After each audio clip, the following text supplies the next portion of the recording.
Hello and welcome to Before Exams. Here we help you to prepare for your competitive examinations. Subscribe to our channel so that whenever we post the content about your exam, you get the notification about it.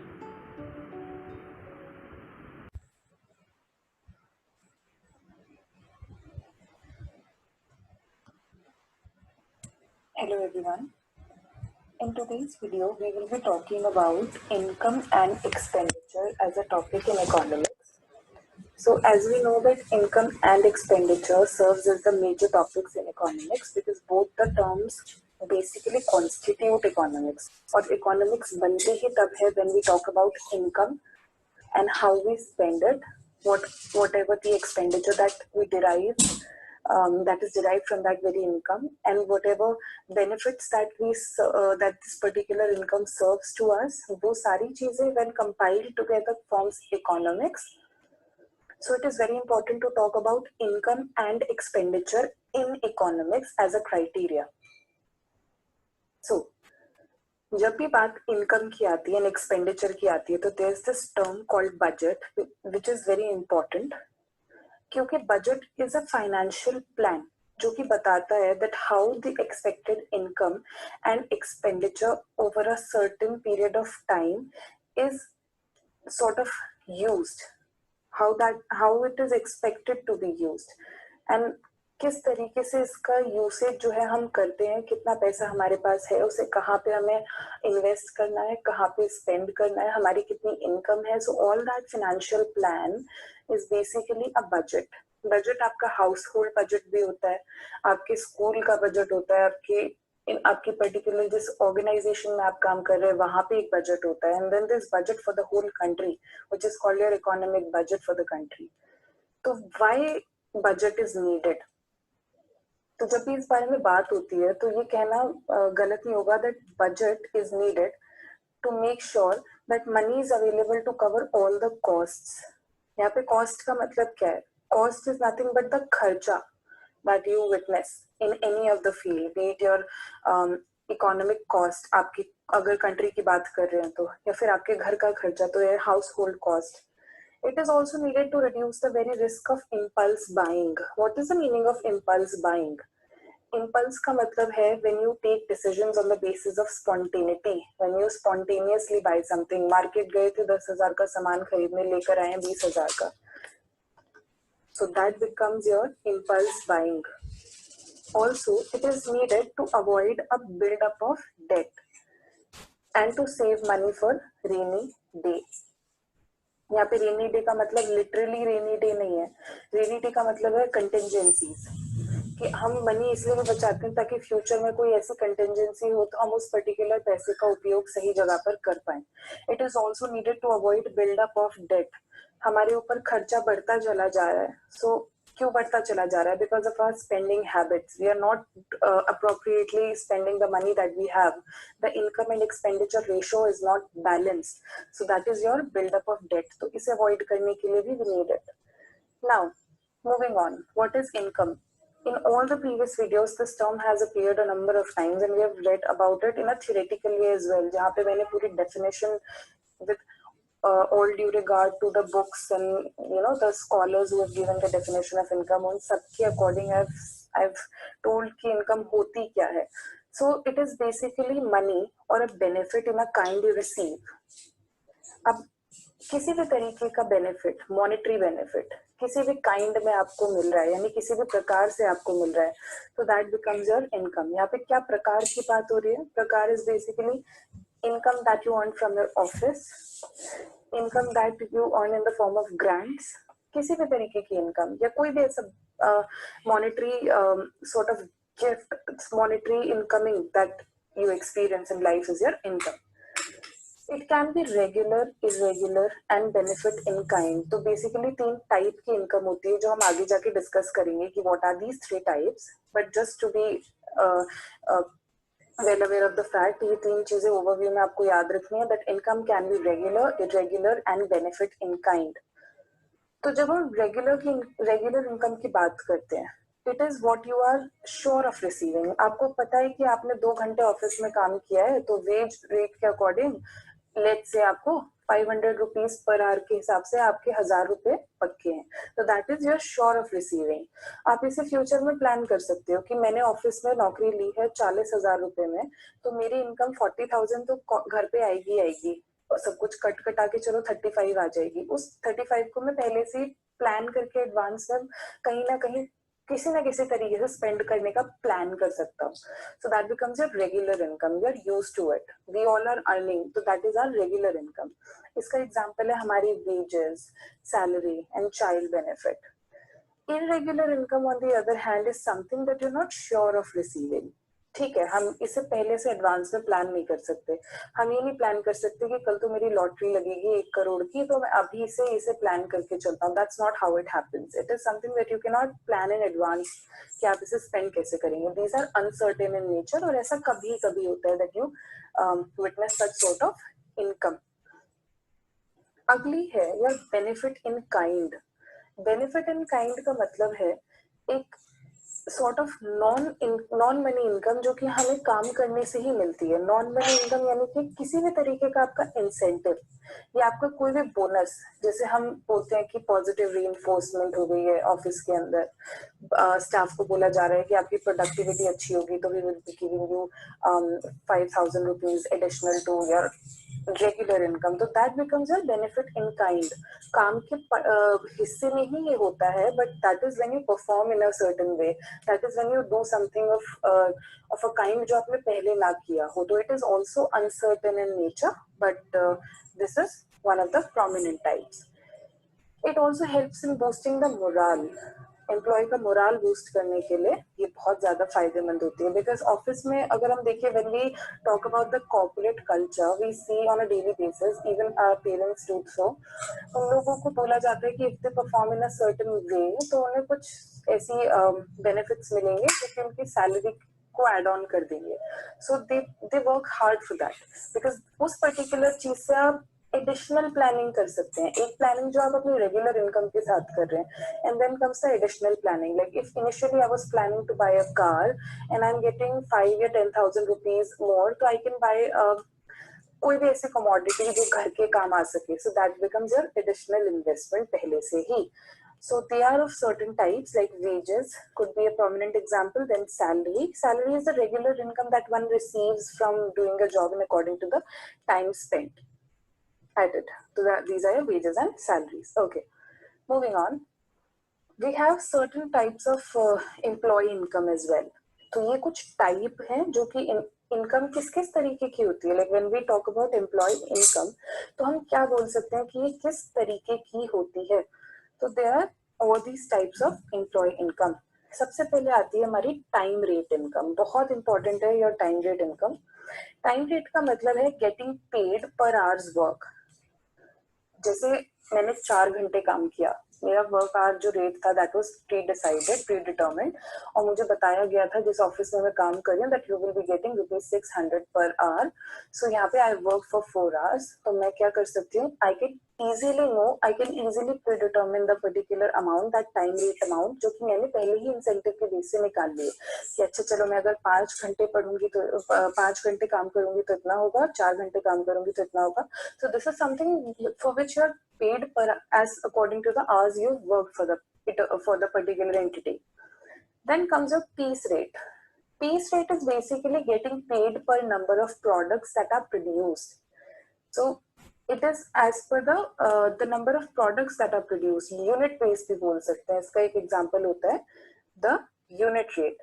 तो piece rate जो है वो इतना common यहाँ पर नहीं होता India के अंदर, but it is also a system. Piece rate system basically ये भी बोल सकते हैं कि वेज सिस्टम का ही एक पार्ट है। इसमें बोल दिया जाता है कि आपने इतना यूनिट आउटपुट निकाला तो you will be getting this much amount, और ये पहले से ही फिक्स होता है। तो जितना भी वेज जो है अर्न करेगा वो वर्कर, वो इस फॉर्मूला को देख के निकाला जा सकता है कि कितना आउटपुट है उसका या कुछ भी है।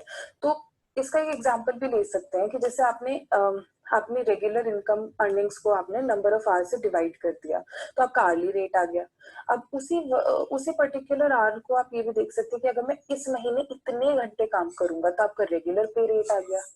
ठीक है, आर्ली रेट आपने आर्ली रेट निकाल लिया अपना 400 रुपए, और आपने गोल बना लिया कि ठीक है इस हफ्ते 40 घंटे काम करना है, तो आपका जो क्या था आर रेट था उसे आपने अपने प्लान्ड आवर्स से मल्टीप्लाई कर लिया, तो आपका क्या आ गया, पीस रेट आ गया। आपकी आउटपुट पहले से ही निकल गई कि आपको कितना काम करना है। Okay, then we have our commission. Commission तो एक बहुत ज्यादा फेमिलियर टर्म है, डे टू डे बेसिस पे भी come across this. It is nothing but the additional income that is calculated as a percentage of sales. Additional income, ये बात याद रखना, AI एडिशनल इनकम। एक एग्जांपल ले सकते हैं इसका। लेट्स से एक लड़की है, she earns 5% commission on every euro worth of clothes she sales. Euro नहीं, चलो इंडियन रुपीज में लेके चलते हैं। तो she earns 5% commission on every INR worth of cloth she sales. तो अगर वो 200 INR सेल कर रही है, 200 रुपीज की सेलिंग कर रही है, तो शी इज गॉटन 5% कमीशन। तो कितना होगा उसका total commission? That is simple, 5/100 into 200, जितना भी उसका वो डिसाइड किया। ठीक है, तो जो भी निकलेगा that becomes the commission. Commission मैं दोबारा रिपीट करती हूँ, it is an additional income calculated as a percentage of sales. हमने ये टर्मिनोलॉजी बहुत ज्यादा ऑफिस वर्क कल्चर के अंदर सुनी है कि अगर आप 1 लाख की सेल कराते हैं तो you will be getting 10% commission, यानी उस सेल के ऊपर जो 10% है वो आपको आपकी इनकम में ऐड होकर मिलेगा, that becomes your commission. And ये भी एक तरीके से रीइंफोर्समेंट एक्टिविटी है, ये भी आपको आपके काम की प्रोडक्टिविटी बढ़ाने में हेल्प करता है।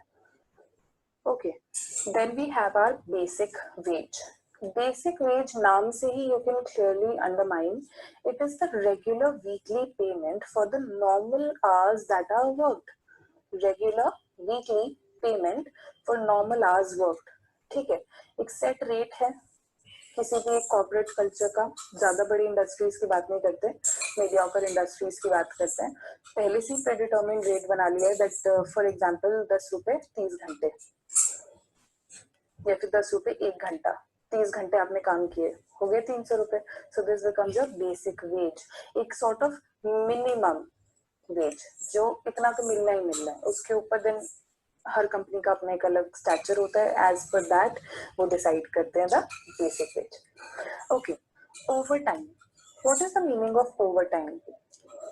ओवर टाइम होता है जब आप एडिशनल आवर्स काम करते हो। एक तो होते हैं आपके normal working hours. Normal working hours are your office hours. Let's say you work 9 to 5, आपके 6 या 7 घंटे का is your office hour.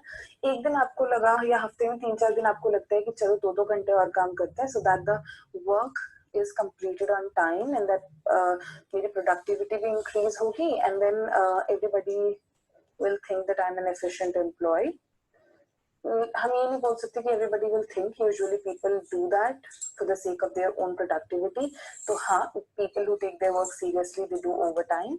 Overtime इसलिए किया जाता है to enhance the overall productivity and to earn the maximum benefits one can. So overtime is the additional payment for working over your normal hours. इसका एक example लेके चलते हैं. Let's say time and a half. Okay, so let's say 10 rupees plus 1.5. So that becomes your 15 rupees per our. Double time लेके चलते हैं तो वो हो गया 10 rupees into 2, that is your 20 rupees per our. एक हम ट्रेबल टाइम भी लेके चल लेते हैं, 10 rupees into 3, that becomes your 30 rupees per hour. तो that is your overtime, hourly base पर whatever additional benefits you are getting और additional working hours that you have added into your normal working hours becomes your overtime. And overtime तो हर एक industry में prevalent है India के अंदर। एक और एग्जांपल लेके चलते हैं इसका। लेट्स से एक लड़की है, she receives 20 rupees per hour for a normal 30 hour week, alright, और and double time for overtime. ठीक है, तो यहाँ पर उसका 32 आवर वीक में कितना पैसा होगा? एक एग्जांपल लेके चलते हैं कि दोबारा I am repeating, there is this girl, let's say उसका नाम है Rekha. Rekha receives 20 rupees per hour for a normal 30 hour week and double time for overtime. तो वो कितना अर्न करेगी फॉर अ 32 आवर वीक? यहाँ पे 2 घंटे ऐड हो गए हैं। तो बेसिक पे क्या थी? 20 रुपए हर 30 घंटे के काम के लिए, मतलब 20 रुपए पर घंटा, और काम करती थी 30 घंटे। तो कितना हो गया? 20 into 30, that is equals to 600 rupees. यहाँ पे ओवर टाइम बढ़ा है उसका 2 घंटे का, और तो टोटल कितना हो जाएगा? It will be equals to your 680 rupees. Alright, okay, next topic is your gross wage. Gross wage जो है वो है आपका basic wage plus over time before deduction. तो ये बात याद रखना, gross wage becomes your basic wage plus over time after deductions. अगर हम इसका एक और एग्जांपल लें तो वी कैन, अगर हम इसे डिफाइन करें तो हम बोल सकते हैं कि ग्रॉस वेज जो है वो है आपका total amount that you pay an employee before you withhold the taxes and other deductions. So basically क्या होता है कि जो पेरोल विद होल्डिंग्स है किसी भी एम्प्लॉय की, जो एम्प्लॉयज टेक होम पेरोल होती है वो सिग्निफिकेंटली लेस होती है उसके ग्रॉस वेज से, ये बात याद रखना। तो as I said, it is the total amount that you pay an employee before you withhold the taxes and the other prominent deductions. All right, moving on, we have this thing called gross wage we have done. Yes, now we have net wage. Net wage, हमने जब definition की थी gross and net की, जब हम GDP कर रहे थे in the videos, we talked about gross and net का difference. Alright, तो your net wage is basically your take home pay, यानी इतना तो घर जाएगा ही जाएगा after deductions. So basic pay plus overtime after deductions becomes your net wage. Gross veg क्या था? Basic wage plus over time before deductions, यानी अभी डिडक्शंस हुए नहीं है। एंड यहाँ पर क्या हो गया नेट वेज के अंदर, यहाँ पे डिडक्शंस के बाद और बेसिक पे को ऐड करके whatever amount you are getting becomes your net wage. Alright, अब बात करते हैं डिडक्शंस की। बहुत बारी word we have witnessed, what is the actual meaning of deductions? तो डिडक्शंस दो तरीके की होती हैं, voluntary deductions and involuntary deductions. Voluntary deductions आदमी की चॉइस के ऊपर होती है, एम्प्लॉय की चॉइस के ऊपर होती है। एंड इनवॉलंटरी डिडक्शंस होती हैं आपके कंपल्सरी डिडक्शंस, जैसे आपको सरकार को टैक्स देना ही देना है, आपको यूनिवर्सल सोशल कॉन्ट्रीब्यूशन करना ही पड़ेगा, तो that becomes your involuntary deduction. And voluntary deduction is your choice, like आपको पेंशन के लिए कटवानी, मेडिकल इंश्योरेंस, सेविंग्स करानी है, trade union fees, that becomes your voluntary deductions. दो टाइप हो गए, voluntary and involuntary. Okay, now हमारे कुछ स्टैट्यूटरी डिडक्शंस भी होते हैं, नाम में ही स्टैट्यूटरी आ गया, like the something related to government. तो ये होते हैं आपकी जैसे PAYE डिडक्शंस। PAYE होता है pay as you earn deduction. तो it is used by government to invest in services, जैसे कि हेल्थ केयर में गवर्नमेंट इन्वेस्ट करती है, तो ये कुछ डिडक्शंस होते हैं जो आपकी सैलरी से करे जाते हैं। एक होता है इनका आपका PRSI डिडक्शन, जो मैंने यहाँ पे मेंशन किया, it is very important. PRSI is your pay related social insurance. ये तब कलेक्ट करा जाता है, it is collected as a contribution by the employee towards social welfare benefits. All right, it is a contribution by the employee towards the social welfare benefits. इसका एक example लेके चलते हैं, like old age pension, unemployment benefit, etc., etc. So this becomes your pay related social insurance. All right.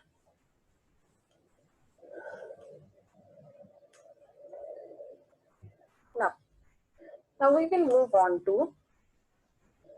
the next topic, that is your expenditure. Expenditure is a very important topic. Income का पूरी detail आपने ले ली, अब हम बात करेंगे expenditure and economics की, कि होता क्या है एक्सपेंडिचर। जब इनकम है तो एक्सपेंडिचर होगी, सब लोग, हाँ एक हद तक you can invest, but there's definitely a need to spend on few things that are your basic life needs, and अलग voluntary and involuntary needs होती हैं आपकी। So what is an expenditure? Pहले I will define it a bit and then we will move on to these. Okay. An expenditure represents a payment with either cash or credit to purchase the goods and services in the market. Alright, it represents a payment with either cash or credit to purchase the various goods and services. An expenditure is certainly recorded at a single point in time, उस time को हम बोल सकते हैं the time of purchase, compared to an expense which is allocated or accrued over a period of time.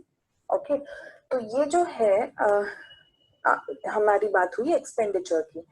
तो to record the occurrence of an expenditure and a particular person who is taking care of it must show the evidence of the transaction occurring.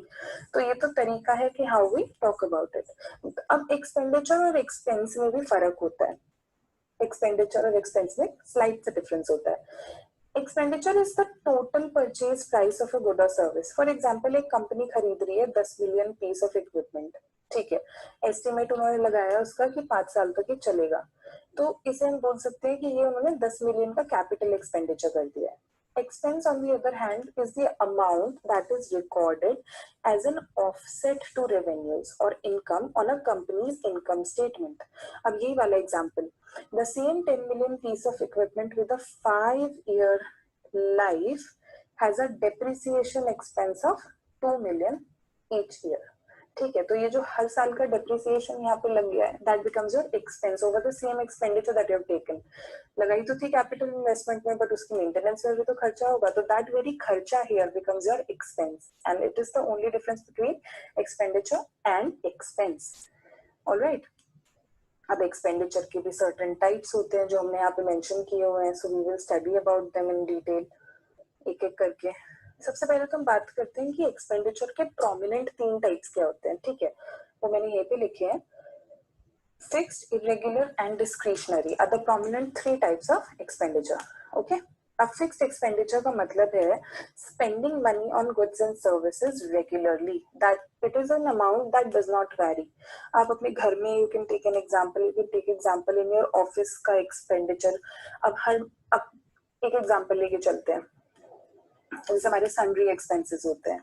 Okay, हमें printer के लिए A4 size sheets चाहिए, तो कितनी sheets आएंगी company के, अगर हम बोले कि प्रिंटिंग कॉस्ट जो आएगी कितनी आएगी, तो वो शीट्स तो हर महीने चाहिए, वरना काम कैसे होगा ऑफिस का. तो these are certain fixed expense, वो तो होगा ही होगा. इलेक्ट्रिसिटी का बिल है, जाना ही जाना है, so these are the fixed expenses और द एक्सपेंडिचर. इसी में there is one example called irregular. Irregular में होता है आपका spending money on goods and services regularly, but जो अमाउंट आप स्पेंड कर रहे हो that may vary from time to time. आज हमें खरीदना था सामान, तो वो लेट्स से 1 लाख रुपए की कॉस्ट पे मिला, और हमें अगले महीने भी खरीदना है, बट उस टाइम शायद 80,000 का मिले या शायद 1,20,000 का मिले. तो यहाँ पे जो कॉस्ट है वो वेरी कर जाती है, अमाउंट बेसिकली. फिर आता है हमारा discretionary expenditure. It is spending money on things we want but we do not need. ठीक है, तो this is your discretion, whether you want to buy it or you don't want to buy it. आप खरीद लेते हो, that's a different matter altogether, but you certainly don't need it. ठीक है, अब कुछ एग्जाम्पल कर सकते हैं हम फिक्स्ड, इरेगुलर और डिस्क्रिशनरी के. जैसे कि हम फिक्स्ड की बात करें तो रेंट है, रेंट तो जाएगा ही जाएगा, मॉर्टगेज लगना ही लगना है, इंश्योरेंस जाएगा ही जाएगा, तो that becomes your fixed expenditure. Irregular expenditure, phone के बिल, ग्रोसरीज, क्लोथ्स. आज फोन का बिल 10,000 का आया है, अगले महीने 5,000 का हो सकता है, उससे अगले महीने शायद आए ही ना, तो दे वैरी. ग्रोसरी बिल्स हमें पता है दे वैरी. देन हमारे क्लोथ बिल्स, ये कुछ इरेगुलर एक्सपेंडिचर्स होते हैं. Then we have the discretionary expenditures, जैसे कि प्रेजेंट्स हो गए, हॉलीडेज हो गई, एंटरटेनमेंट, मैगजीन्स, ये सारी चीजें आती हैं आपके एक्सपेंडिचर में, डिस्क्रिशनरी एक्सपेंडिचर में. You pay for that but you don't really need it. Okay, another most important and prominent example is your current expenditure. Current expenditure is the spending money on day to day items. ठीक है, like I need this today, I am spending on it, like your newspaper. ठीक है, your grocery products, then e-tables, ये सारे आपके current expenditures हैं, you pay on them on a daily basis. Then comes your capital expenditure. Capital का मतलब है when you spend money on durable items for long term use. अभी तो you have spent on them but they have a long run wali capacity, like you spend on car, you spend on household machinery, then you spend on let's say washing machine. So these things have a long term usage durability.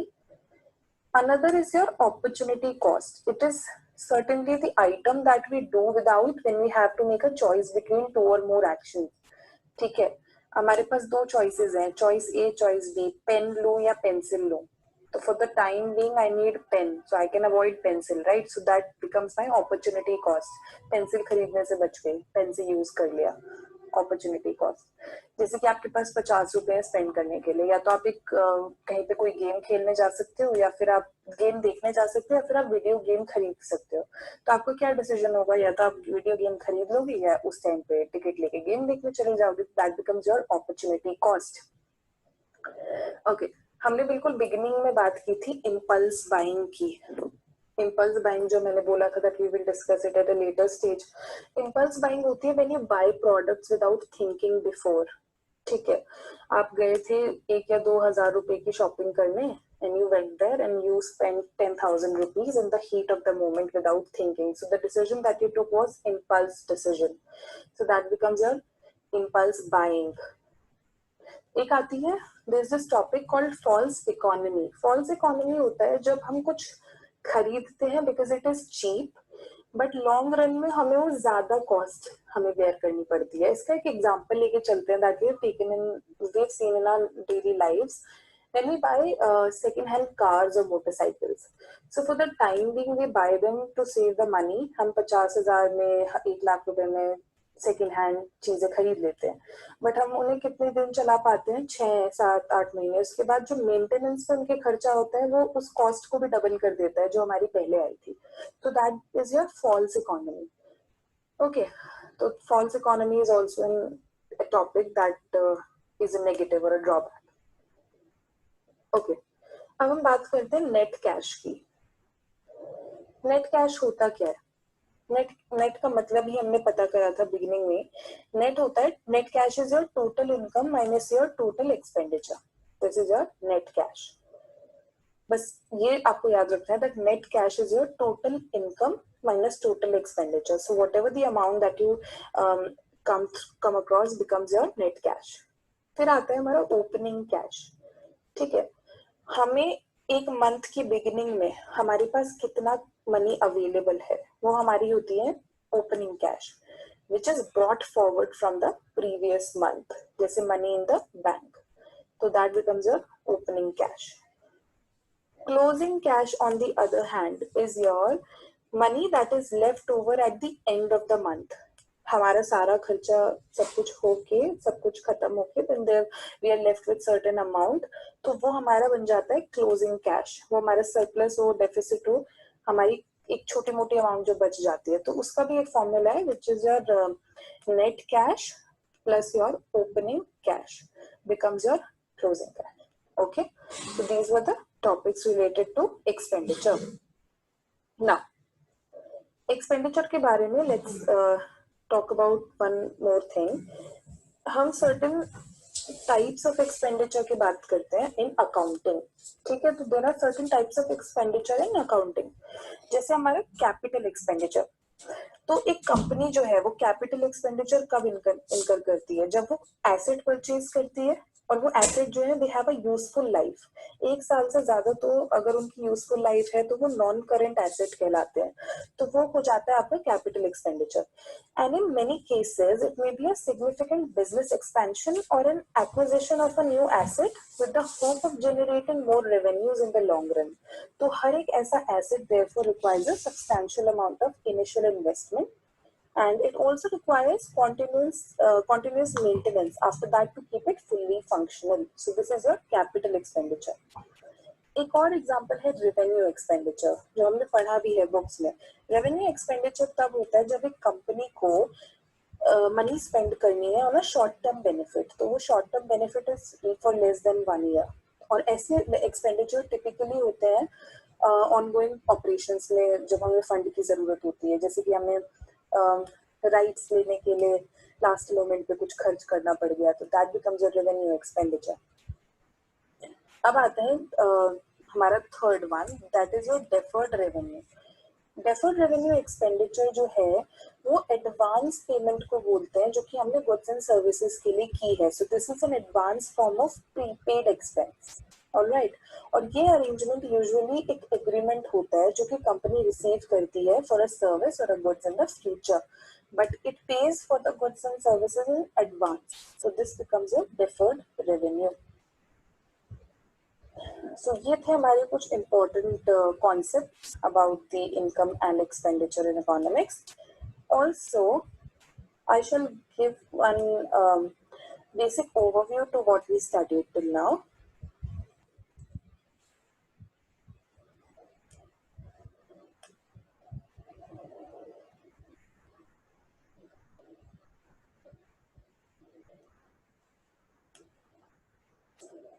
Since we spoke about income and expenditure, तो overview इसका economic context में क्या हुआ जो हमने अब तक पढ़ा वो ये था कि जो प्रोडक्शन है, इनकम, एक्सपेंडिचर, सेविंग और इन्वेस्टमेंट अकाउंट जो होते हैं सारे, they record the production of goods and services in the economy. We all know that.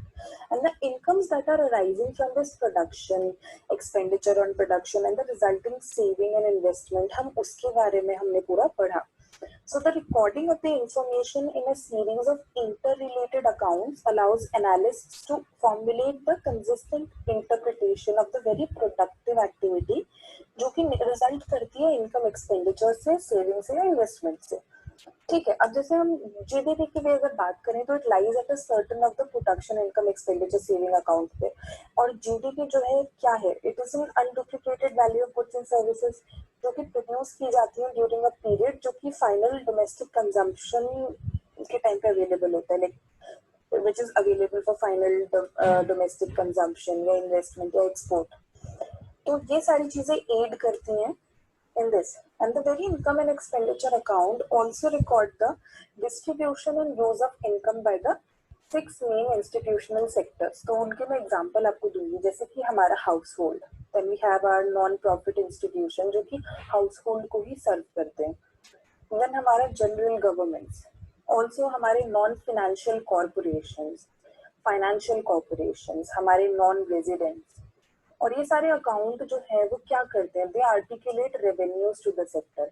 और जितना भी करंट एक्सपेंडिचर है सेक्टर का वो भी. Also the difference between a sectors income and its expenditure results in an estimates of the sector saving. इसीलिए income expenditure की knowledge होना बहुत जरूरी है, because in order to know about the very sector कि वो ग्रोथ कर रहा है या वो नहीं ग्रोथ कर रहा है या फिर वो स्टैटिक है, ये सब किस पे डिपेंड करता है? इसी इनकम एक्सपेंडिचर कॉन्टेक्स्ट के ऊपर.